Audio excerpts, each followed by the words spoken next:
கோழிகளுக்கு சளி என்னோட இன்பாக்ஸ் ஓப்பன் பண்ணலே ப்ரோ என் கோழிக்கு சளி பிடிச்சி அவ்வளோ சிக்ஸ் இறந்துருச்சு, இவ்வளோ கோழி இறந்துருச்சுன்னு அவ்வளோ மெசேஜஸ் அதெல்லாம் பார்க்கும்போதே எனக்கு ஒரு மாதிரி இருந்துச்சு.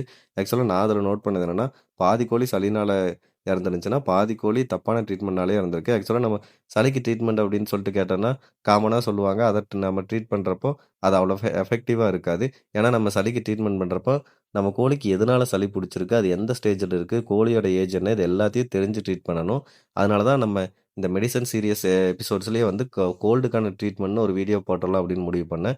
இந்த வீடியோல பார்த்தீங்கன்னா, ஃபர்ஸ்ட்டு நம்ம கோழிகளுக்கு எதனால சளி புடிச்சிருக்கு, அது எப்படி கண்டுபிடிக்கிறது, அண்ட் அத கண்டுபிடிச்சதுக்கப்புறம் அந்த சளி வந்து என்ன ஸ்டேஜ்ல இருக்கு, அத சிம்ப்டம்ஸ் வச்சு என்ன ஸ்டேஜ்ல இருக்குன்னு எப்படி கண்டுபிடிக்கிறது, அதுக்கு வந்து என்ன மருந்து குடுக்கணும், அந்த மருந்தோட ஃபோட்டோ அண்ட் அந்த மருந்த வந்து என்னென்ன டோசேஜ்ல குடுக்கணும், அதுக்கப்புறம் அந்த சளி வராம வந்துட்டு எப்படி நம்ம பிரிவென்ஷன் பண்ணணும்?